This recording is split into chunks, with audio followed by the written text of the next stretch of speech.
Ndagusuhuje nshuti muvandimwe Uwiteka aguhire. Wari uzi ko ingingo ivuga ibyo kugaruka kwa Yesu yatangiye kuvugwa mu gihe cy'itorero ry'intumwa? Ariko se waba usobanukiwe neza iby'ubu bwiru? Burya rero Yesu ubwe yavuze ibimenyetso bizabanziriza kugaruka kwe.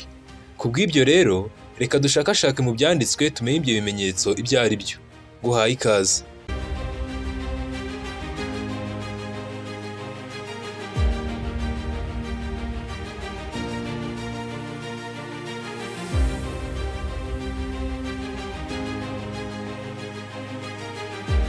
Muri Luka igice cya 21 umurongo wa 28 umwana w'Imana yagize ati: "Nuko ibyo nibitangira kubaho muzararame mubure imitwe yanyu, kuko gucungurwa kwanyu kuzaba kwenda gusohora."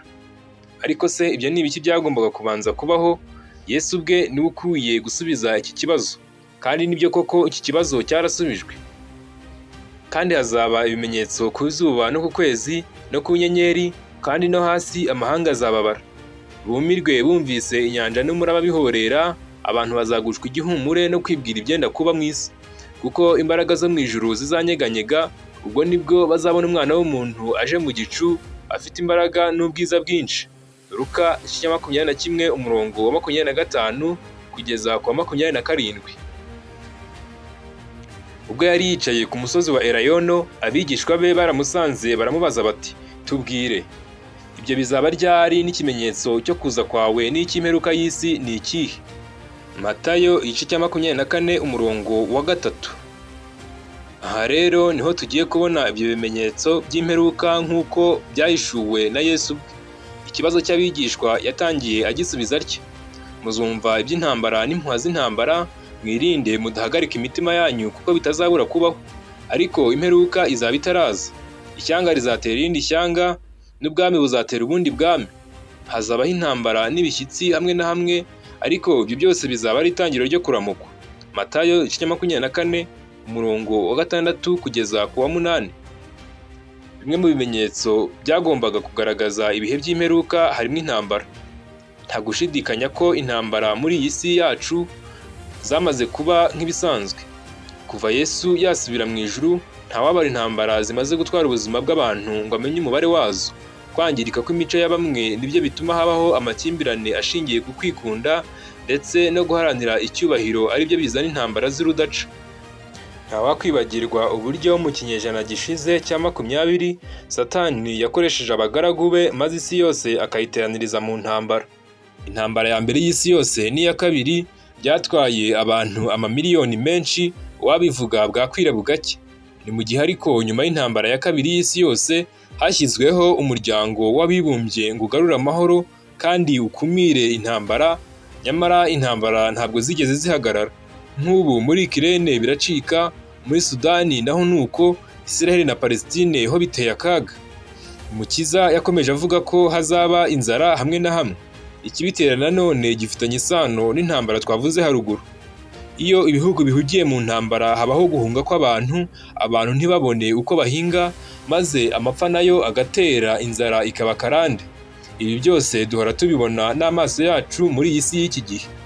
Ibi rero twavuga ko ari ibimenyetso by'ibanze byagombaga kubanza kubaho, ariko Umukiza yakomeje avuga ibimenyetso bindi byagombaga kuzakurikiraho. Ibyo bimenyetso ni ibihe rero?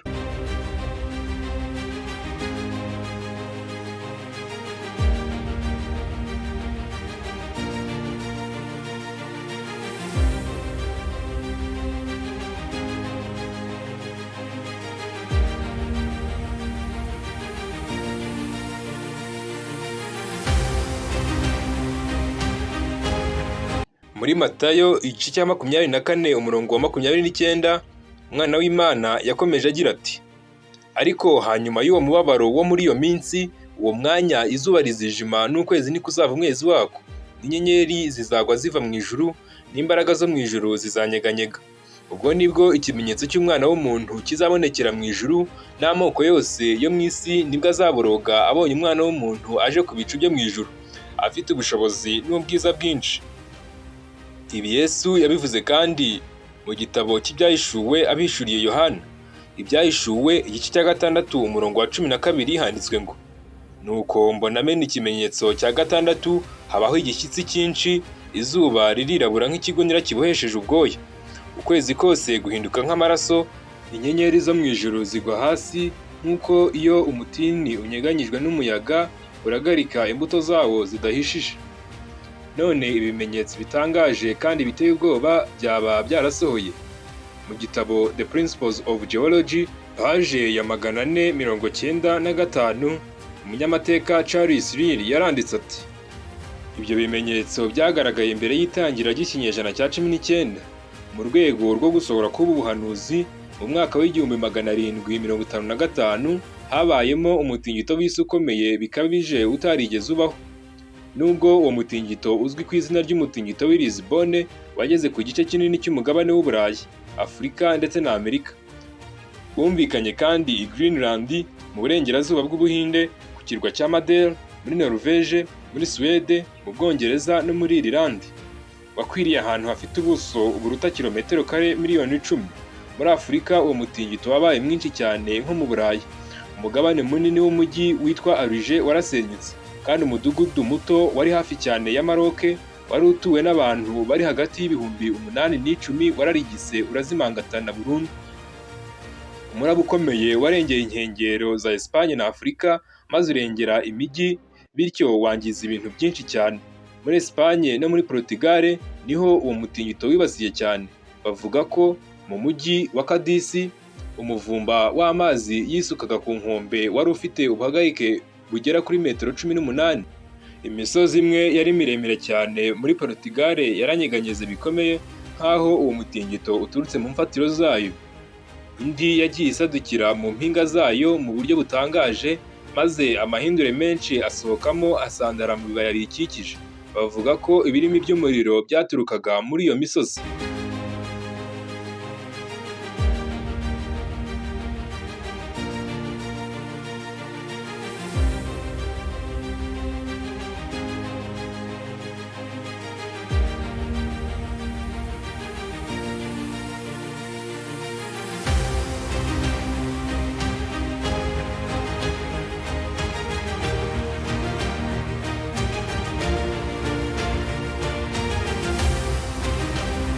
Undi mwanditsi w'amateka mu gitabo cyitwa Ibimenyetso, paje ya 495, nawe yaranditse ati: i Lisbonne humvikanye urusaku rw'inkuba ihindiye ikuzimu, maze hahita hakurikiraho umutingito ufite imbaraga nyinshi washenye umugabane munini w'uwo mujyi.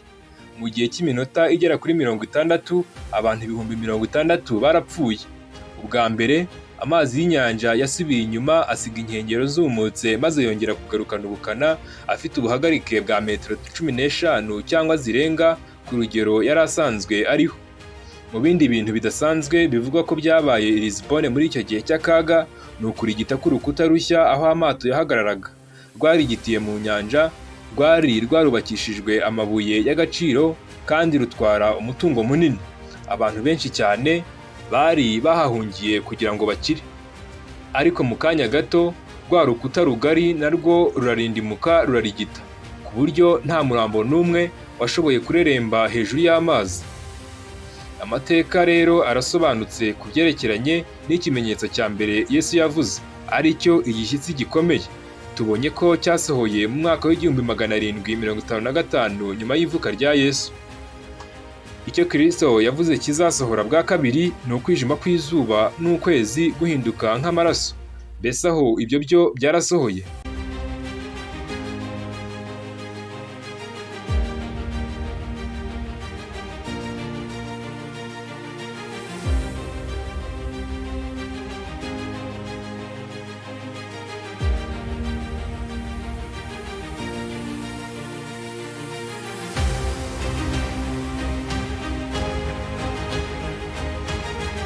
Umunyamateka R.M. Devins mu gitabo cyitwa Our First Century, paje ya 89, yaranditse ati: umunsi w'umwijima wo ku ya 19 Gicurasi umwaka w'780 wabaye amayobera ndetse uba igitangaza kitigeze kubaho. Umwijima utabona uko usobanurwa wakwiriye ijuru ryose ry'ikirere cy'Ubwongereza bushya. Umuntu wabibonye wabaga muri leta ya Massachusetts avuga iby'uwo mwijima muri aya magambo: mu gitondo izuba ryararashe, umucyo uratangaza, ariko mu kanya gato ririjima, ibicu byaramanutse byegera hasi, maze biturukamo umwijima uteye ubwoba. Ibyo bicu bimaze kugaragara, imirabyo yahise irabya, inkuba zirakubita maze hagwa imvura nke. Ahagana saa 3 za mu gitondo, bya bicu byaragabanutse, maze ibintu birahinduka, maze isi, ibitare, ibiti, inyubako, amazi ndetse n'abantu bahindurwa n'umucyo utunguranye utari uwo ku isi. Hashize iminota mike, igicu kijimye kiremereye cyatwikiriye ikirere cyose, umucyo muke cyane wagaragaraga imuhero, kandi hari hijimye nk'uko biba bimeze saa 3 za nijoro mu gihe cy'impeshyi. Ubwoba, guhagarika umutima ndetse no gutangara byarushagaho kuzura intekerezo z'abantu. Abagore bahagararaga ku miryango y'inzu bakitegereza iki kirere kijimye.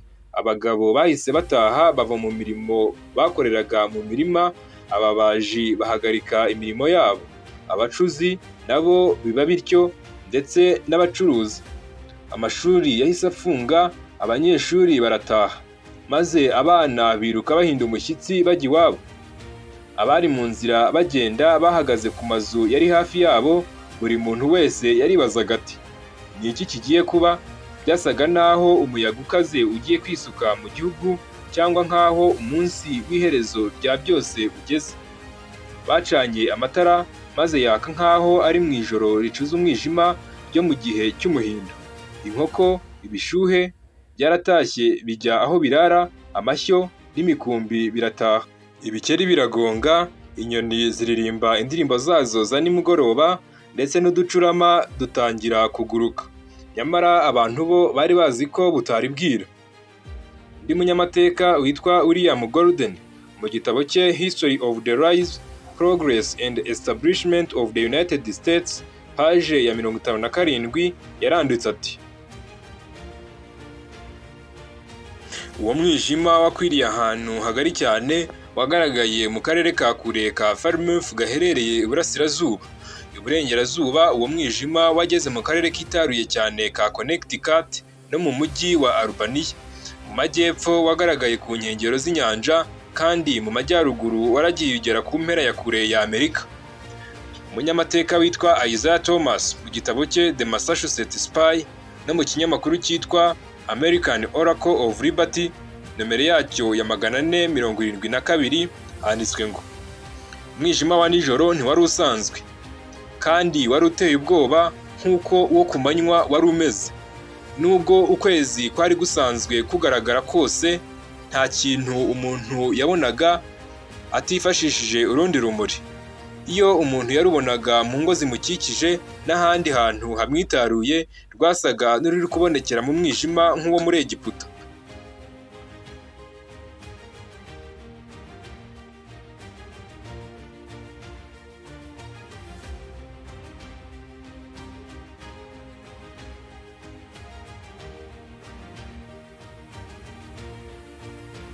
Mu nyandiko zakusanyijwe zo muri leta ya Massachusetts zitwa In Massachusetts Historical Society Collections, paje ya 97, handitswe ngo, nubwo ku isaha ya saa 3 z'iryo joro ukwezi kwabonetse kuzuye, ntikwari gufite imbaraga na nke zo kwirukana umwijima wari umeze nk'igicucu cy'urupfu. Nyuma ya saa 6 z'ijoro wa mwijima warashize, maze ukwezi kubonetse ubwa mbere kuza gusa nk'amaraso.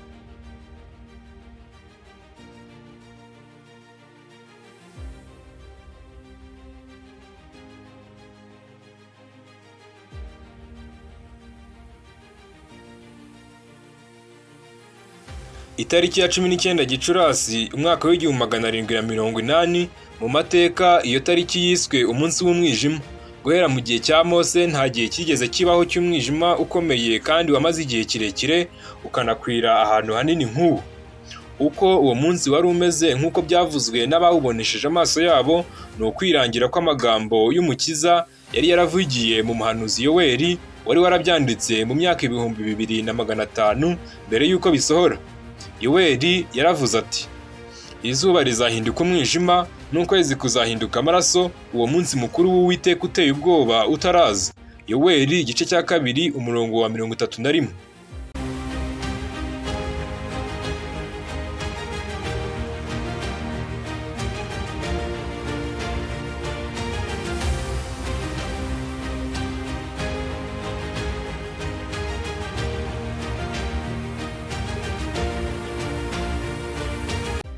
Mu rukurikirane rw'ibimenyetso Yesu yavuze, bitatu muri byo tumaze kubona uko byasohoye n'igihe byasohoreye.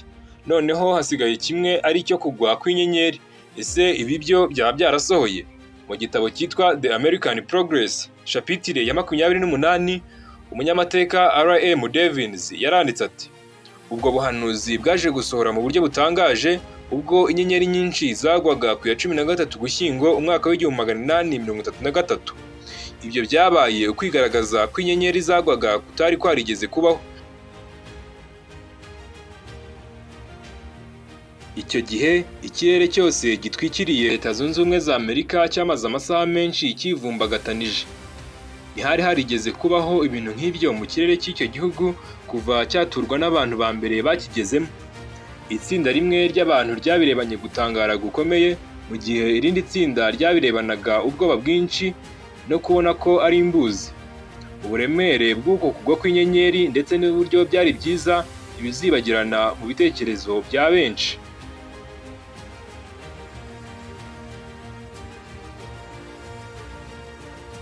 Ntabwo imvura yari yarigeze igwa mu buryo bukomeye ngo irushe uko inyenyeri zamanukaga zigwa ku isi. Iburasirazuba, iburengerazuba, amajyepfo, amajyaruguru, hose zagwaga mu buryo bumwe. Mu magambo make, ijuru ryose ryasaga n'irimo urujya n'uruza. Ibyo byabaga nk'uko byanditswe mu kinyamakuru cy'umwigisha witwa Suleiman, byagaragaye muri Amerika y'Amajyaruguru yose, uhereye saa 8 z'ijoro kugeza ku manywa y'ihangu y'undi munsi. Ikirere cyari cyiza cyane, nta gacu na gato kabonekaga. Imuri nyinshi zirabagirana zahoraga zinyuranamo mu kirere cyose.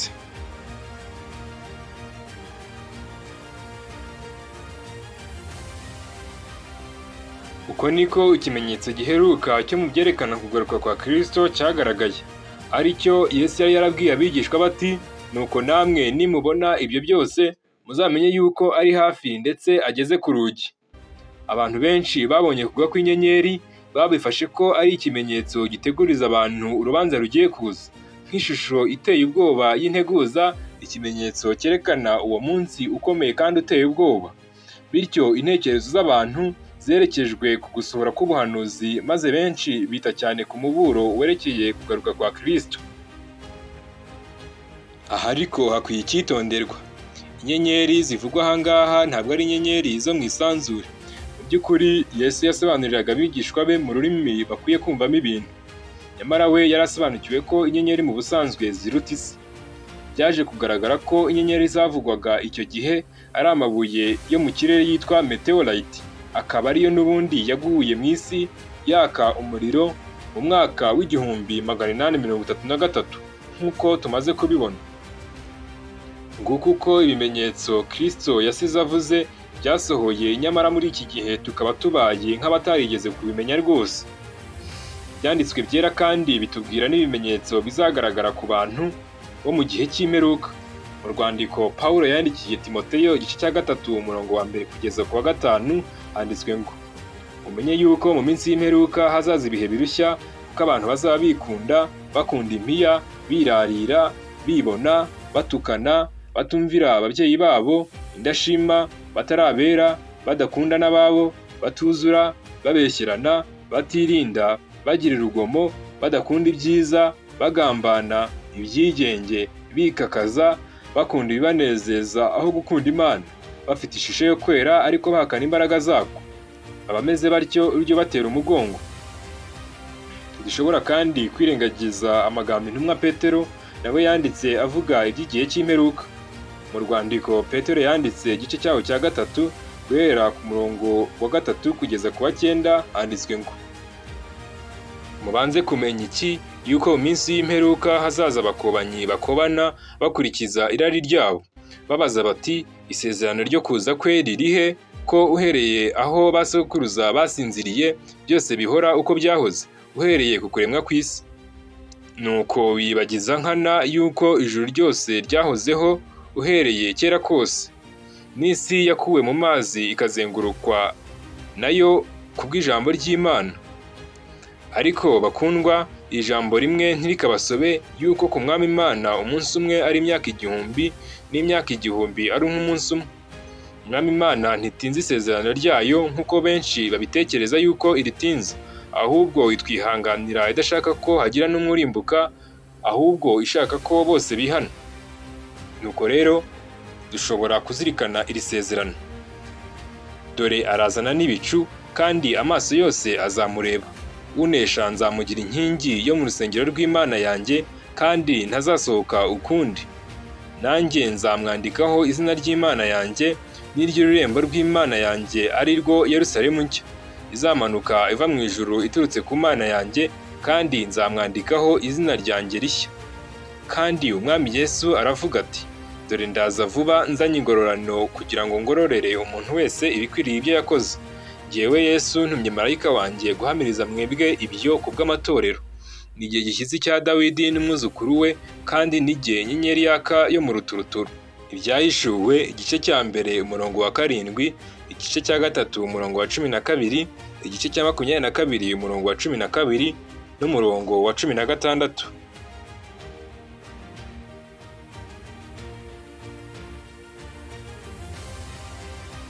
Tugeze ku musozo w'iki kiganiro. Ibyo twavuze twifashishije Bibiliya n'ibitabo by'amateka byanditswe igihe ibyo bimenyetso byasohoraga. Mbese hasigaye iki ngo Yesu Kristo aze gutwara abo yacunguye? Ntawuzi umunsi azazira, ariko icyo tuzi ni uko ari hafi, kubera ko ibimenyetso yasize avuze byamaze gusohora.